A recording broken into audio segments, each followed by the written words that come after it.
Assalamualaikum warahmatullahi wabarakatuh. Selamat pagi. Oke, kurang. Ya.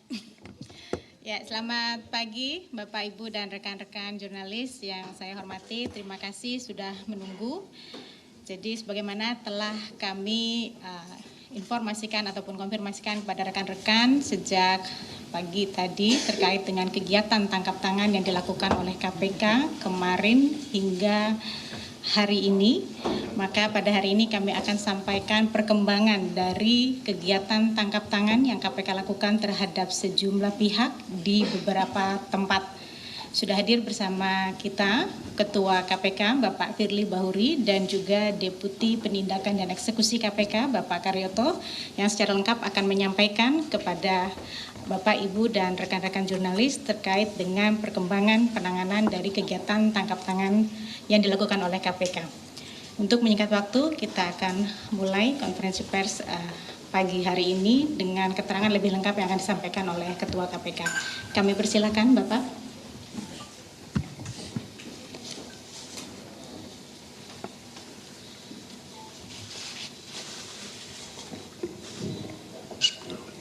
Assalamualaikum warahmatullahi wabarakatuh.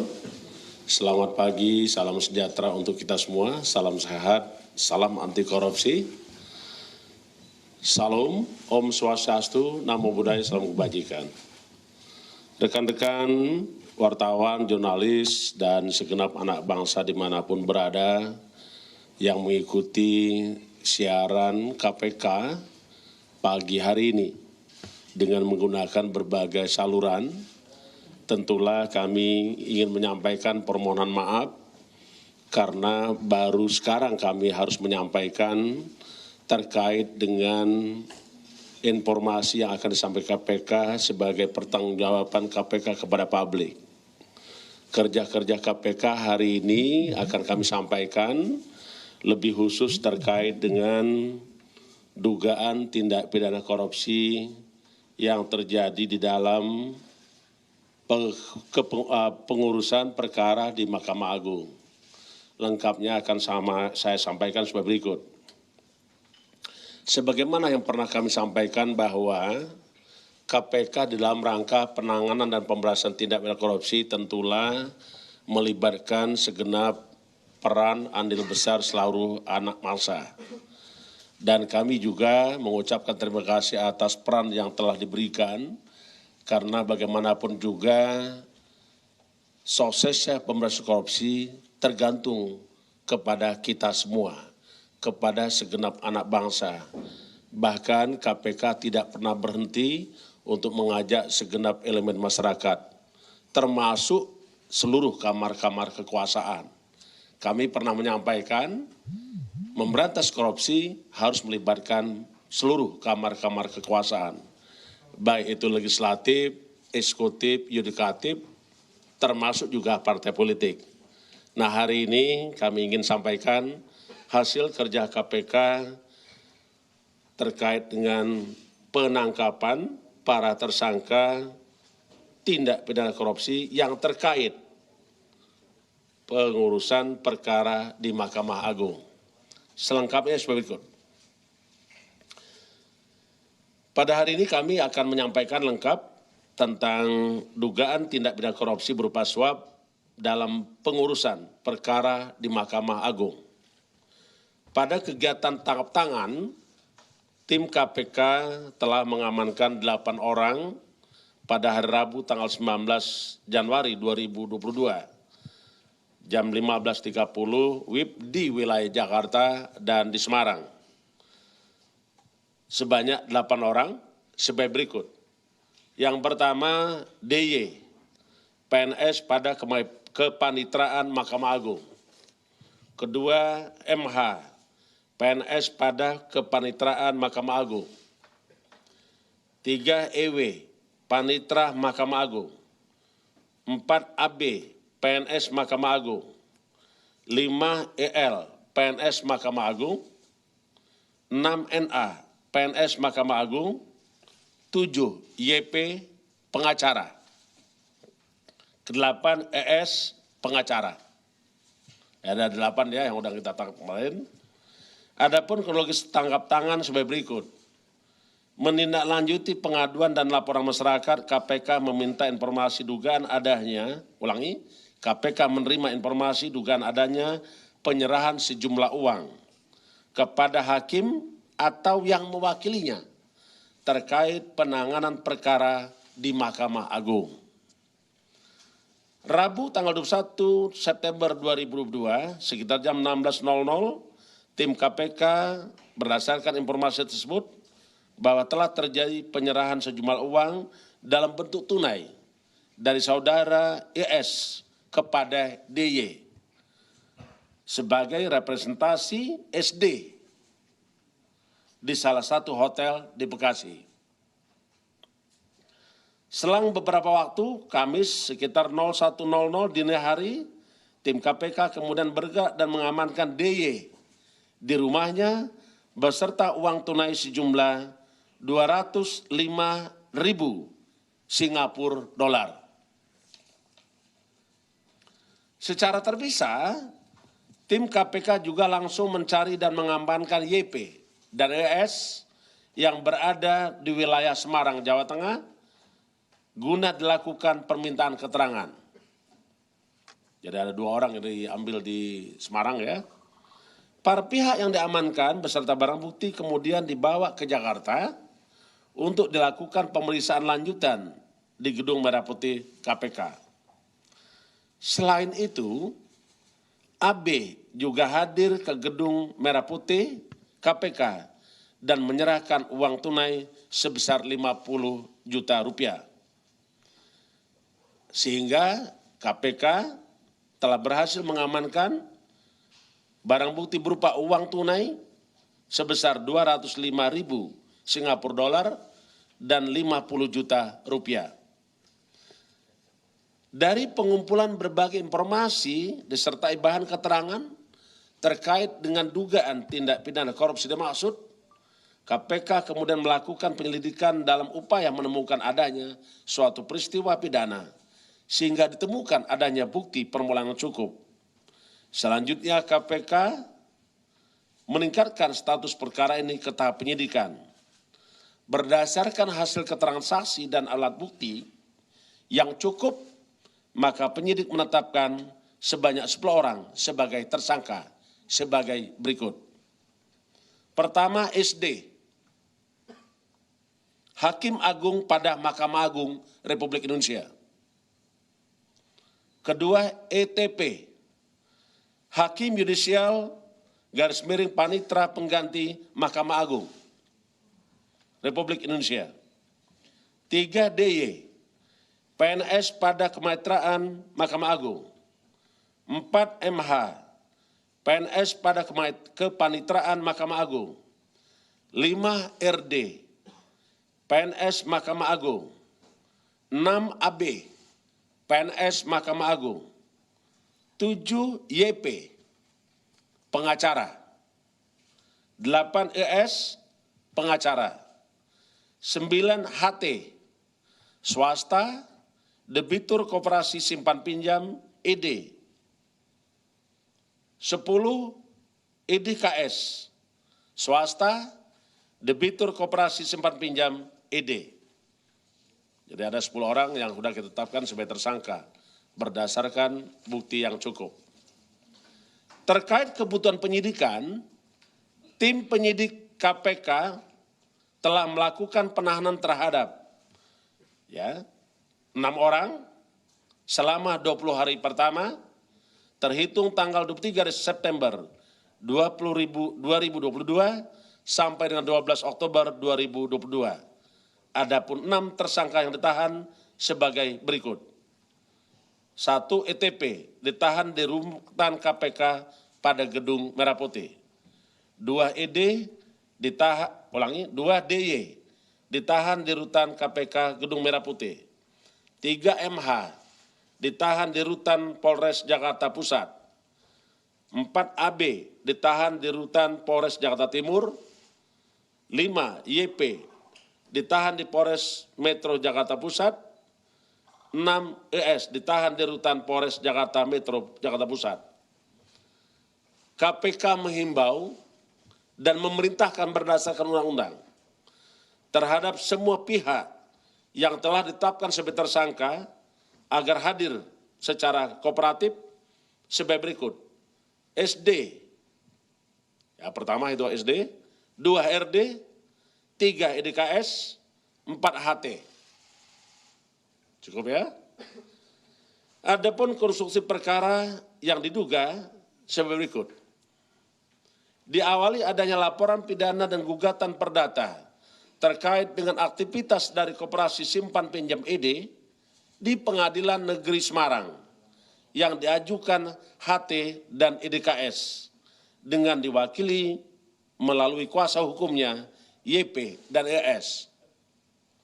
Saat proses persidangan di tingkat pengadilan negeri dan pengadilan tinggi, HT dan ES belum puas dengan putusan pada 2 lingkup pengadilan tersebut, sehingga melanjutkan upaya hukum ke tingkat kasasi pada Mahkamah Agung Republik Indonesia. Di tahun 2022, dilakukan pengajuan kasasi oleh HT dan EDKS dengan masih mempercayakan YP dan ES sebagai kuasa hukum. Jadi, dalam pengurusan kasasi ini, diduga YP dan ES melakukan pertemuan dan komunikasi dengan beberapa pihak di Mahkamah Agung RI, ya, yang dinilai mampu menjadi penghubung hingga fasilitator dengan majelis hakim yang nantinya bisa mengkondisikan putusan sesuai dengan keinginan YP dan ES. Adapun pegawai yang bersedia dan bersepakat dengan YP dan ES, yaitu DY, dengan adanya pemberian sejumlah uang. DY selanjutnya turut mengajak MH dan ETP untuk ikut serta menjadi penghubung penyerahan uang ke majelis hakim. DY dan kawan-kawan diduga sebagai representasi dari SD dan beberapa pihak di Mahkamah Agung Republik Indonesia untuk menerima uang dari pihak-pihak yang mengurus perkara di Mahkamah Agung Republik Indonesia. Terkait sumber dana yang diberikan YP dan ES kepada majelis hakim berasal dari HT dan EDKS.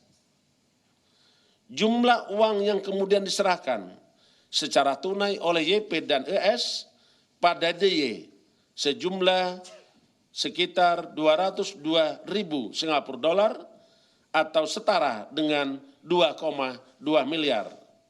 Yang kemudian oleh DY dibagi lagi dengan pembagian DY menerima sekitar 250 juta rupiah.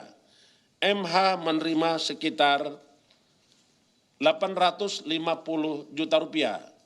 ETP menerima 100 juta rupiah.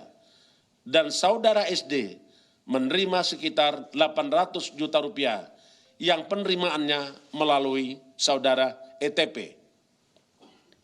Dengan penyerahan uang tersebut, putusan yang diharapkan oleh YP dan ES selaku kuasa hukum daripada kuasa hukum KSPED untuk dikabulkan dengan menguatkan putusan kasasi yang sebelumnya yang menyatakan KSPED pilot. Ketika tim KPK melakukan tap tangan dari saudara DY, ditemukan diamankan uang sejumlah 205.000 Singapura dolar dan adanya penyerahan uang dari saudara AB sejumlah 50 juta rupiah. Itu udah kita sita semua. KPK menduga DY dan kawan-kawan juga menerima pemberian lain dari pihak-pihak yang berperkara di Mahkamah Agung. Dan tentunya hal ini akan terus ditindaklanjuti oleh penyidik KPK. para tersangka tersebut disangkakan sebagai berikut. Sebagai pemberi, HT, YP, ES, dan EDKS disangkakan melanggar pasal 5 ayat 1, huruf A atau huruf B, atau pasal 13, atau pasal 6, huruf C, Undang-Undang 31 1999 tentang pemberantasan tindak pidana korupsi, sebagaimana telah diubah dengan Undang-Undang Nomor 20 Tahun 2001 tentang perubahan atas Undang-Undang 31 Tahun 1999 tentang pemberantasan tindak pidana korupsi, yonto pasal 55 ayat 1 ke 1 KUHP. Sebagai penerima, saudara SD, DS, ETP, MH, RD, dan AB disangkakan melanggar pasal 12 huruf C atau pasal 12 huruf A atau B, yonto pasal 11 Undang-Undang 31 Tahun 1999 tentang pemberantasan tindak pidana korupsi, sebagaimana telah diubah dengan Undang-Undang Nomor 20 Tahun 2001 atas perubahan Undang-Undang Nomor 31 Tahun 1999 tentang pemberantasan tindak pidana korupsi, yonto pasal 55 ayat 1 ke 1 KUHP. Demikian yang ingin kami sampaikan kepada Bapak dan Ibu-Ibu sekalian, rekan-rekan wartawan, jurnalis, dan segenap anak bangsa. Kita semua memiliki PR. Bagaimana kita bisa membersihkan negeri ini dari praktek-praktek korupsi. Bebasnya negeri ini dari praktek korupsi tentulah merupakan cita-cita kita semua, termasuk cita-cita seluruh anak bangsa. Sekian, terima kasih. Saya akhiri, wassalamualaikum warahmatullahi wabarakatuh. Om Santi, Santi, Santi Om. Terima kasih Pak Ketua. Baik, rekan-rekan jurnalis, itu tadi sudah disampaikan oleh Pak Ketua bahwa KPK telah menetapkan 10 orang sebagai tersangka dari kegiatan tangkap tangan terkait dengan dugaan tindak pidana korupsi berupa suap pengurusan perkara di Mahkamah Agung. 6 dari 10 tersangka pada hari ini dilakukan upaya lanjutan, yaitu upaya paksa penahanan. Dan dari kegiatan tangkap tangan ini KPK melakukan penyitaan terhadap sejumlah barang bukti, yaitu uang sejumlah 205.000 dolar Singapura dan 50 juta rupiah. Sebelum kita masuk kepada sesi tanya jawab, kami akan perlihatkan kepada publik terkait dengan barang bukti tersebut.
kita lanjutkan dengan sesi tanya jawab. Saya buka untuk sesi pertama 3 penanya. Boleh 1, 2. Sebutkan nama dan medianya. Oke. Bang Mario pertama, nanti di belakangnya ada satu lagi. Silakan. Ya, terima kasih Pak Ketua, Pak Deputi dan Mbak Ipi dan semuanya. Saya Mario dari Metro TV. Ini saya ingin mengkonfirmasi mengkonfirmasi kebenaran. Sepanjang proses OTT sampai malam ini ada semacam banyak miss gitu kan. Awalnya dibilang hakim, kemudian enggak. Sebenarnya missnya di mana atau kendalanya apa?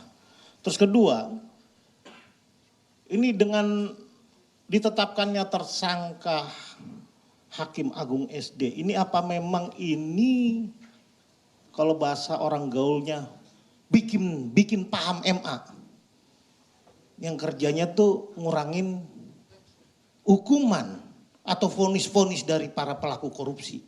Ini cara bikin pahamnya MA ini dengan cara kayak gini atau apakah memang ini bagian dari strategi KPK bagaimana untuk membuat suara yang sama, core yang sama, nada yang sama bagaimana soal standar pemberantasan korupsi. Kita ingat belakangan kan 23 orang koruptor tuh udah dapat pembebasan segala macam dari ada yang kasasi, ada yang segala macam. Apa ini cara KPK untuk kasih paham itu MA? Nah, ketiga ya itu kan ini kan nggak jauh ya kayak model kasus Nur Hadi. Itu kan munculnya dari siapa? Edi Nasution, panitera. Di sini ada berapa nih panitera? Nah, nggak mungkin seorang panitera itu colek-colek kue itu yang hanya satu kue. Artinya bahwa diruntut saja contoh kayak dugaan SD. Berapa kali SD ngeluarin kasasi bebasnya koruptor atau misalkan paniteranya. Berapa banyak panitera yang berkaitan soal urus-urus ini pilot loh. Cuman urusan pilot itu ya maaf ya banyak pengacara justru kayaknya itu bukan dari pidana, ngurus pidana. Tapi ngurus perdata itu paling cepat kaya. Ini maksud saya apakah nantinya KPK akan men-tracking lebih jauh bagaimana sepak terjang atau jejak dari panitera ini. Karena muaranya itu nggak akan ada orang berperkara itu touch dengan hakim. Itu logikanya. Pasti touch-nya itu lewat panitera. Apakah KPK sudah akan melakukan tracking-tracking itu nantinya ke depan? Atau bahkan memang KPK sudah memiliki track record apa yang dilakukan oleh Hakim Agung SD. Penetapan ini bagi saya yang melihat soal MA ini ya inilah keruntuhan keagungan sebuah mahkamah. Ya maksud saya pertanyaan saya apakah KPK sudah melihat adanya banyaknya hubungan antara permainan-permainan kita nggak usah inilah di MA itu OB aja itu bisa urus-urus perkara ke dalam. Itu OB loh, apalagi panitera. Apakah KPK sudah memiliki strategi untuk sampai ke sana? Nah kemudian dengan penetapan Hakim Agung ini mungkin sesama APH baru kali ini ketika ada APH yang levelnya lumayan pimpinan atau kalau ke kementerian irjennya, itjennya aja nggak datang. Ini kenapa nih? Apakah pihak MA tidak ingin berkoordinasi lagi dengan APH lain dengan penetapan tersangka SD ini? Nah, Mbak Ipi izin untuk kasus lain bisa sekarang atau? Oke, itu aja dulu Pak Ketua. Baik, Berarti cukup. Pak Ketua. Makasih. Makasih. Mario, kita udah catat poinnya. Tadi ada satu lagi penanya di belakang. Silakan. Selamat pagi Mbak Ipi, Pak Pagi. Ketua, Pak Karyoto. Saya Hanafi dari Detikcom. Yang pertama saya mau nanya soal sebelumnya Pak Gufron itu sempat bilang bahwa KPK sedih menangkap seorang hakim agung. Tapi setelah itu beberapa saat kemudian Pak Gufron mengklarifikasi dengan permohonan maaf bahwa belum bisa ditentukan bahwa yang diamankan dalam OTT itu adalah hakim agung atau tidak. Nah sekarang ternyata KPK menyatakan bahwa SD selaku hakim agung adalah tersangka. Nah itu kira-kira penjelasan KPK seperti apa.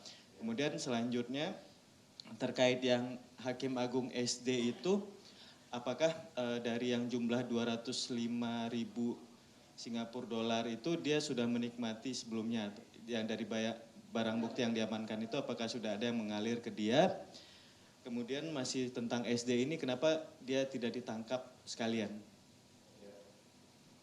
Saya rasa cukup, makasih. Ya, 2 poin ya sudah kita catat. Satu lagi kalau ada. Oke, terakhir ini ya kalau begitu. Baik.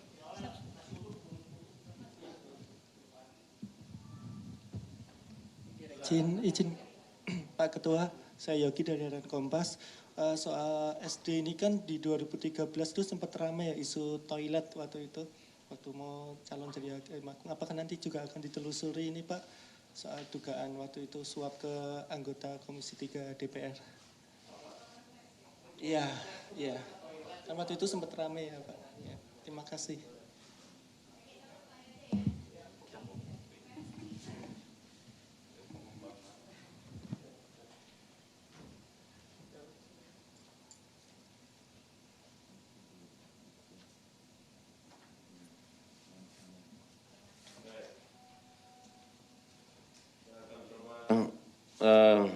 Merespon apa yang diinginkan oleh kawan-kawan, mudah-mudahan nanti respon saya bisa memenuhi tulisan dan keinginan rekan-rekan wartawan.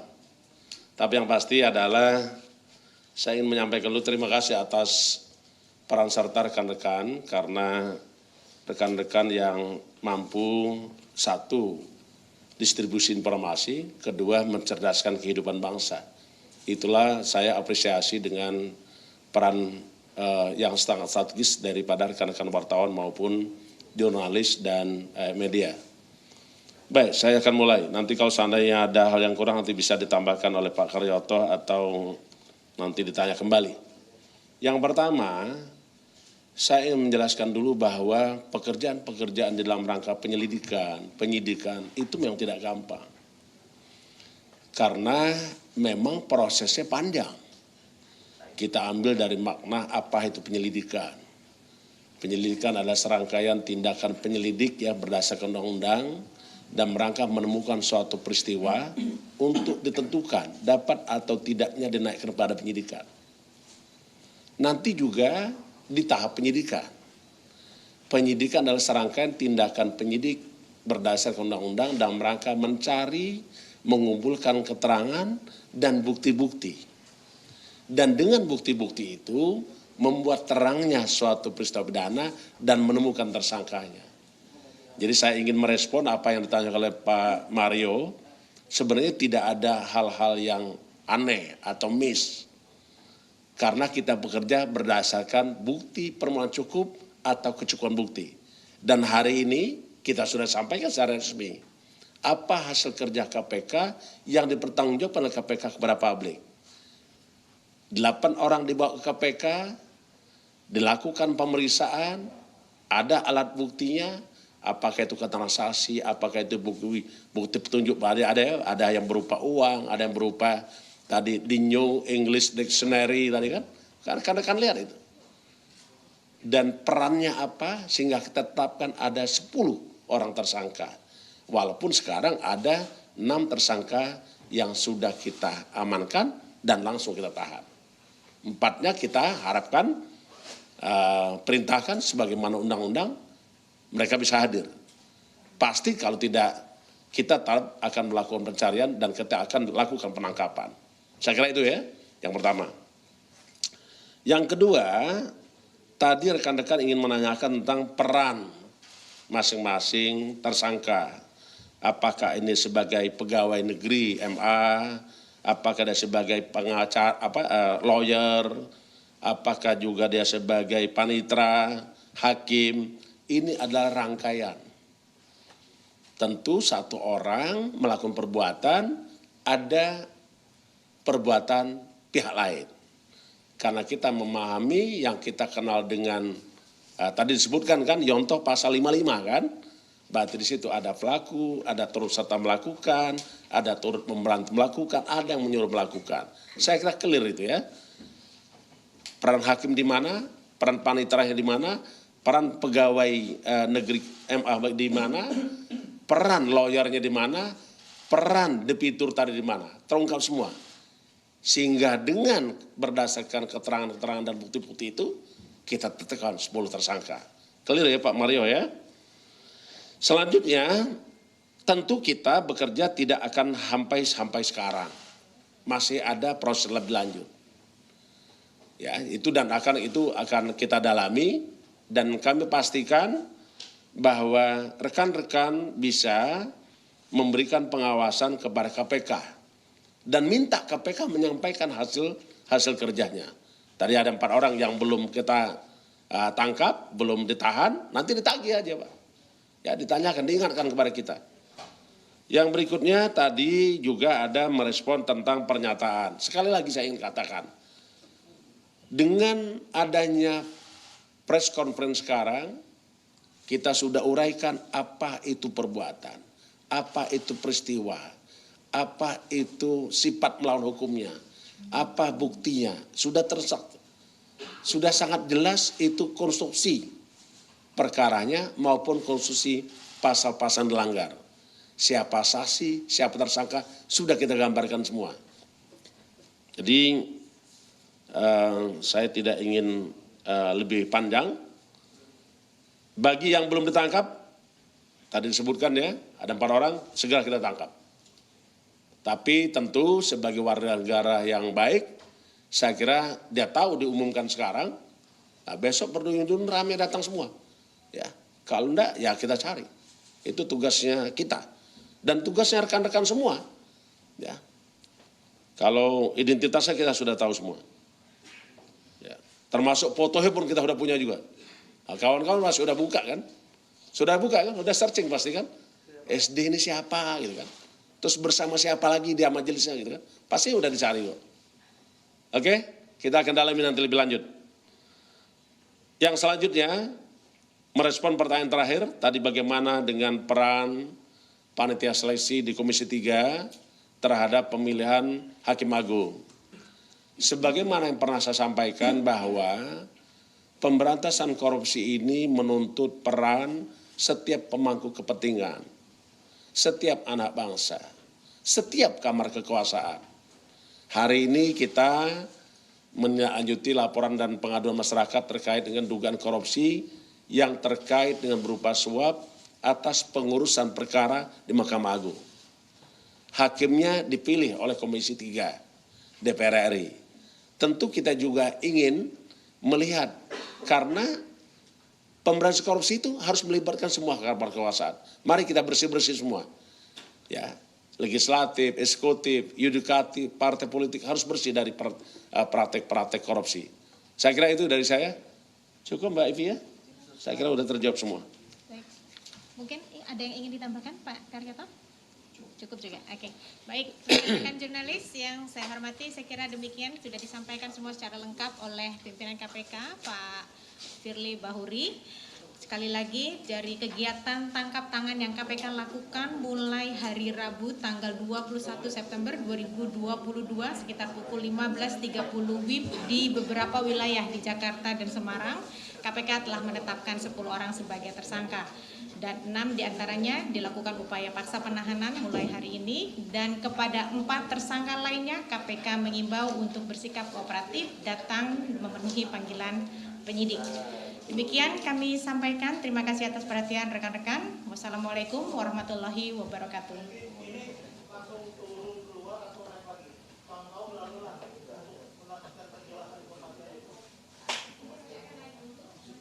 Administrasi penyidikan nanti akan turun segera kita kabari teman-teman. Enggak, kita usahakan sesegera mungkin ya rekan-rekan. Baik, terima kasih.